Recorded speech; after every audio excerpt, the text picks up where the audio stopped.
The Selkirk Mountains in northern Idaho are a rugged and remote range, blanketed by dense forests and home to a rich diversity of wildlife.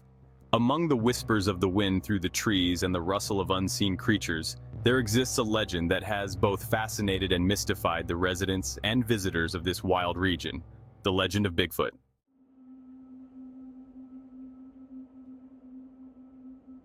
One of the most well-documented Bigfoot sightings in Idaho occurred in the summer of 1968 near Priest Lake, nestled in the Selkirk Mountains. The witness, a seasoned outdoorsman named Jim Mills, was known for his expertise in tracking and survival skills. His encounter would leave an indelible mark on the local lore. I was out on a routine patrol, checking on my remote cabin and scouting for signs of wildlife. As the sun began to set, casting long shadows through the forest, I noticed something unusual. A series of large, human-like footprints in the soft earth near the edge of the lake. The prints were much larger than any humans, measuring over 15 inches in length, and showed a stride far greater than that of an ordinary man. Intrigued and somewhat unnerved, Jim followed the tracks deeper into the forest. As he ventured further, the sense of being watched grew stronger.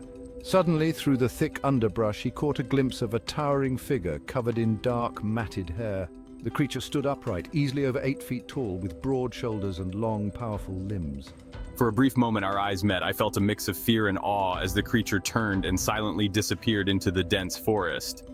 I hurried back to my cabin, my heart racing, and later recounted my experience to the local authorities and my fellow outdoorsmen.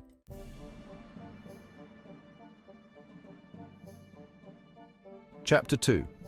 Documenting the encounter. Jim Mills's sighting was not an isolated incident. The Priest Lake area had a history of unexplained sightings and mysterious sounds echoing through the night. Local newspapers, such as the Ferry Herald, began reporting on these events, capturing the public's imagination and drawing attention from Bigfoot researchers across the country. In 1972, I visited the area to investigate the reports. As a physical anthropologist at Washington State University, I was known for my scientific approach to the Bigfoot phenomenon. I interviewed witnesses, examined the terrain, and meticulously studied the footprint casts collected by Jim and other locals. Krantz concluded that the footprints were genuine and likely made by a living bipedal creature. He noted the depth and structure of the prints, which indicated a weight far beyond that of an average human. Krantz's endorsement added significant credibility to the reports, further fueling interest and research into the elusive creature.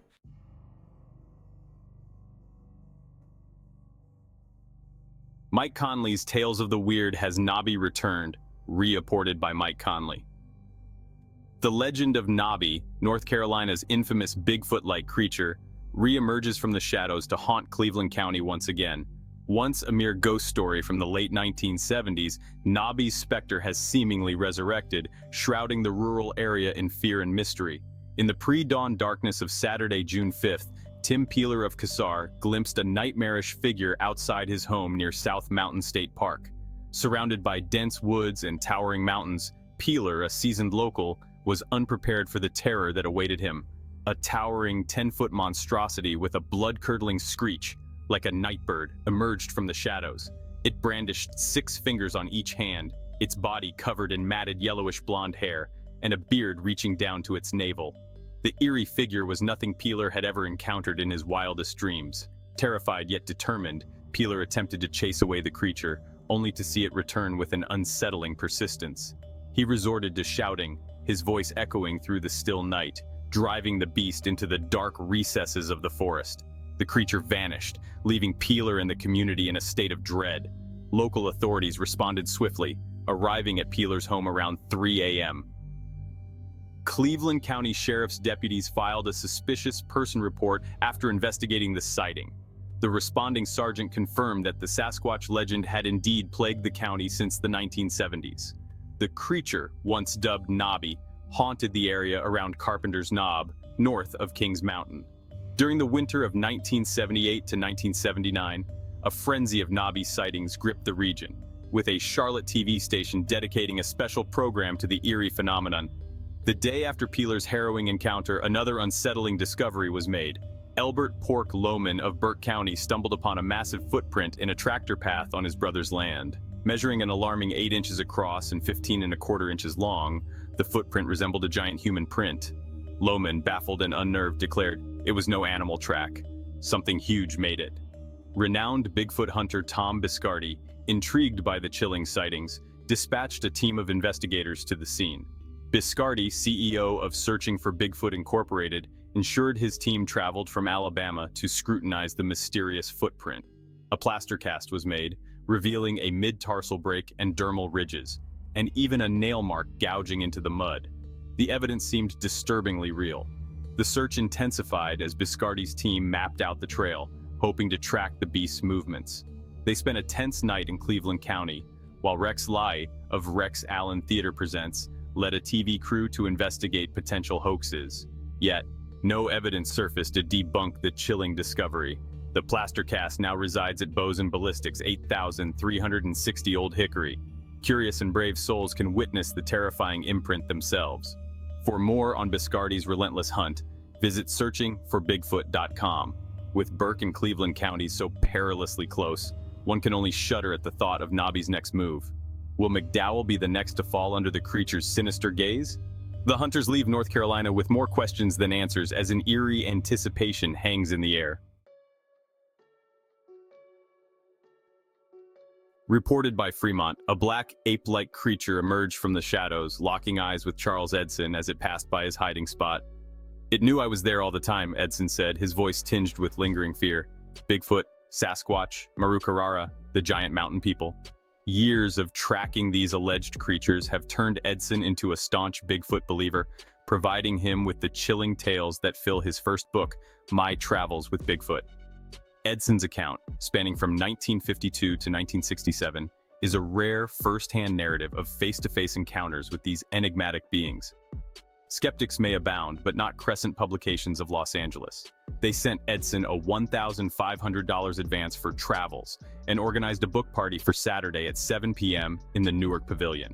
Bigfoot photos, footprint casts, and a film were showcased, and Edson autographed copies of what he calls a true-life odyssey.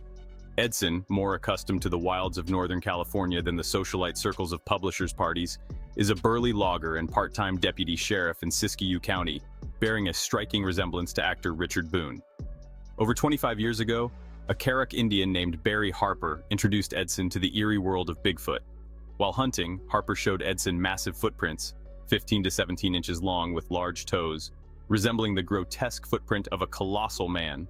In the high country north of the Trinity Alps, Harper revealed more tracks, sparking Edson's curiosity, though he remained skeptical until one fateful day.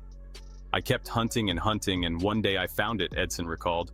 From a ridge about a mile away, he spotted what initially looked like a black bear standing on its hind legs. But as he watched, he realized he was observing Bigfoot. "It was like catching gold fever," he said. For the next 12 years, Edson pursued evidence of Bigfoot, developing theories about the creature's nature and behavior. Whenever loggers reported strange footprints, Edson would spend nights and days tracking the elusive beast. Some nights, Bigfoot's haunting moans would keep him awake, and other times he'd catch the creature's characteristic foul odor. Bigfoot, however, remains elusive. Edson believes Marukarara, the Karuk name for Bigfoot, only reveals itself to humans when curious or enraged. "They hate all logging equipment because they think it spoils their environment," Edson explained, recounting his one violent encounter with Bigfoot. "While unloading logs, this thing came down from the hills and began beating the hood of the truck with its arms. It didn't want me. It could have broken the window and grabbed me." Edson theorizes the creature was disturbed by the logging activity. According to Indian lore, Marukarara once fed near the Klamath River, but was driven into the mountains by increased human presence, especially loggers. Edson offers two theories about Bigfoot's identity. They are either missing links between apes and humans, or a tribe of primitive Indians afflicted by a hereditary disease. Other theories Edson has developed include, during winter, they stick moss to their hairy bodies with tree sap for warmth. While only solitary Bigfoot have been reported, Edson believes they travel in family groups. Bigfoot understands humans are interested in it, but is wary of outsiders, especially those carrying anything metallic. Edson eventually stopped carrying a gun during his expeditions, which he believes improved his chances of sightings.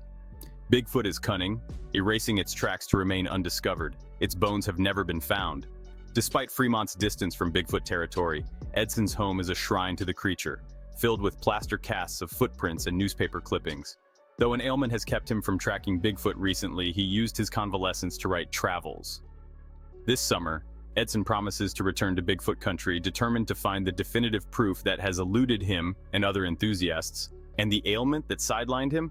"It's just a coincidence," he said with a laugh. "My feet were operated on."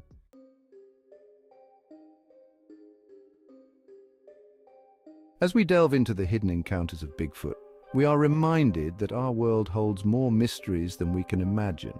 From chilling eyewitness accounts to unexplained footprints, the legend of Bigfoot continues to captivate and terrify us.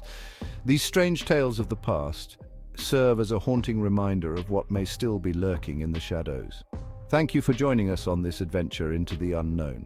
If you enjoyed this video, please like, subscribe, and click the bell for more exciting and strange stories. Stay tuned for more tales of the bizarre and unexplained. Until next time, keep your eyes open and your mind curious.